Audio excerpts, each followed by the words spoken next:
Hey guys, today we'll be talking about the salaries in venture capital, right? So, is 60 lakhs per annum really what VCs pay and beyond, right? So, we'll talk about that. What are the nuances that are there in terms of salaries? What are the things that goes beyond, right? So, let's directly jump into this. When you are saying salaries in VC, right? That is venture capital. You divide the funds in firstly in two categories. That's tier of fund, and that's either a domestic or an international fund, right? So firstly we have to divide them into these two categories. Prior we talk about the salaries, what they pay. In tier of funds as well, there are tier 1, tier 2 and tier 3 funds, right? And there are different kinds of fund as well. Over here you can guess domestic and international, these both would be there, right? Even there are different kind of funds who pay around the different salaries. So let's form a kind of a tabular manner, right? So that we can go deep dive into that part, right? So let's talk about tier 1, tier 2, tier 3 funds, right? This is the salary ranges that's in there. I'm talking particularly of VC funds, not of angel funds, syndicates, angel networks over here. So be mindful of that. What they are different about, we'll talk sometime in the next video, right? But over here, let's talk particularly about VCs, right? So now let's talk about salaries. In tier 1, we have heard, right? So we'll talk about analyst and associate in that particular manner.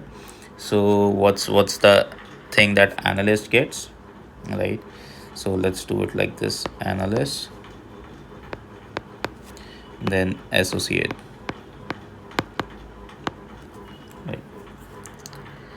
So in general, if you are a tier 1 fund, something around 40 LPA or plus, that's what required, right? And over here you easily get 60 LPA or plus, right? So that's the thing. Note, tier 1 funds also hire for experience required, right? For analysts, when we hired for a fund, it required like around 2 years of experience at minimum, right? For associated required somewhat around of 3 to 4 year of experience, right? So it required some kind of an experience. Note that as well. When we talk about these tier 2 funds, right, they're pretty interesting. So let's talk about tier 3 first, and then we'll come back to tier 1, and I'll tell you why this is so, right? So when we are talking about tier 3 funds, the salary starts somewhat from 7 to 8 LPA, right? So you can say somewhat around 7 LPAs, right? And for associate, they are typically paying somewhat around 12 LPAs, right? These are tier 3 funds. They are very low funds. They are require freshers, right? Freshers are open for this.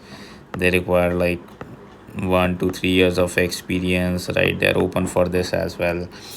And then comes to the tier 2 kind of people, right? Which fall somewhere in the between. So they pay around for analysts somewhat around 12 to 15 LPA. They go somewhat there, right? And just a second, I wrote this in bracket. Experience required for them can be freshers, or preferably with 1 to 2 years of experience. That's what they're looking at. And when we are saying associates, right, they usually can go like 18 plus, or you can say better, maybe 18 to 25 plus, something like that, right? LPA. That's the thing that's I have seen, typically working along. So this is also the thing that's happening in the industry. You will see these two are a bit of similar, right? So that's a case, right? These are a bit similar in nature. But over here you will see a sharp difference between these things, right? They are operating at a certain level, that is they can go for an associate max to 35 LPA something, right? And these are operating like 40 and beyond, right? So whom you should target, whom you should go ahead with, right? Should you target this? What is required in this? What is required in this? We already had talked about this stuff, but prior we go deeper into this, let's talk about with domestic and international funds as well, right? So there are two more categories you can divide into, that's domestic and international, right? Analyst, associate, right? So for analysts, domestic funds, as we seen, they start from 7. For analysts, they can go up to like 25, even LPA in general. Not assuming tier 1, usually tier 1 are like peak, etc. These are also the international funds having their international arm as well, right? Associate, they can go like start from 20 to go like 35 LPA. International fund starts from 40, 35ish, and go till like 45 LPA. It can start from somewhat around 60 and can 55 better, and can go somewhat around like 70 LPA. Easily can range. These are all VC funds, right? What I'm talking over here, and the experience level again differs for them. So we are not talking about experience because they can be, international funds can be tier 1, tier 2, tier 3 fund. Then we also have to bifurcate into that. But somewhat over here, what we have got, right? So that's the thing. So this is how both the things operate in. Now, what are the other factors determining the salary?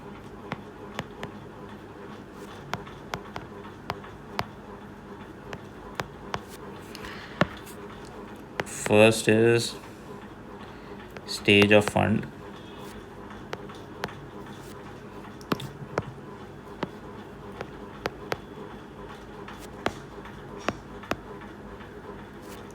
If it's in process of raising, right, so don't expect much, but if it's fund 2 or 3 or 4, then you can expect a higher salary, right? Something like that. Then markets and availability of talent.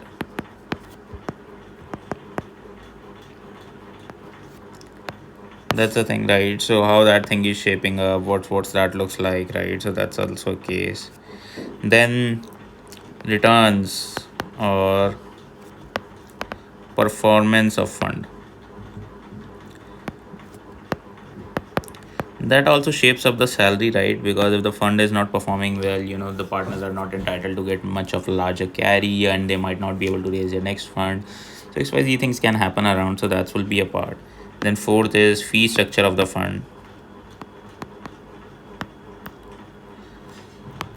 What the fund itself is charging from the LPs will also determine your fee structure, what you will get. The reason is because whatever they charge, you also get a piece of the pie from that only, right? So that's very important. So that's another stuff, right? Then what else is there that determines your salary, right? So when we are talking about different things in salary perspective, right, so having a good uh, negotiation skill slash good hiring partners slash people to guide, all of such things are very well required in this industry, because you will be able to get through the things very quickly if you have such folks around, right? Who can help you with the stuffs. I'm not saying to enroll any stuff around anything's around, but yes, you know that we run Break Into VC, so you can check that out at breakintovc.com. But even if you have some friends across, that would be much more better. They can give you a glance of how the things are happening, right? And how the stuffs are doing in the industry. So these are bunch of the other factors, and markets are always there. As we said, availability of talents and market, these are both the things that play into the picture. Also sectors focus is one of the things. So for an example, right now, suppose deep tech is happening, right, and there are very few people knowing the understanding of deep tech, right? then the salaries will increase for them, right? And there would be, higher demand for such folks. So that's also a case. So but I think you got a general overview how the salary looks like. It's not a high-fi industry which you think of, but VCs do also make some additional part into this that is called as carry, right? The if you know generally VCs pay that. What's this is that whenever suppose $100 fund, very simple, $100 fund makes a return of like total return of like suppose $1,000, right? The difference $900 is 20% usually, which is charged, is the carry amount. And analyst, associates, usually associates and beyond, sometimes analysts as well at tier 1 funds, get a percentage of this carry for the deal which they have sourced, right? So the thing is, VC is glamorous,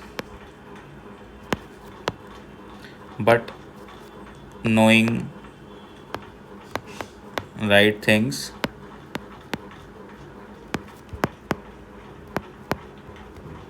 is important. That's all. If you stayed till here, do check us out if you're looking to learn VC at breakintuvc.com, right? Super interesting community of people who have raised funds, somewhat like more than 3.5 mil plus, then people who have invested like $15 million plus or something, etc., right? So kind of that. So do check us out at breakintuvc.com, and this is how the VC salaries looks like. Hope you had a good time, and now you know how this 60 lakh is driven out. Do let me know if you want any other video on the part where you want to learn how you can transition from being a tier 3 analyst to a tier 1 fund analyst. That's possible, but let me know in the comments if you need that kind of a video. Thank you.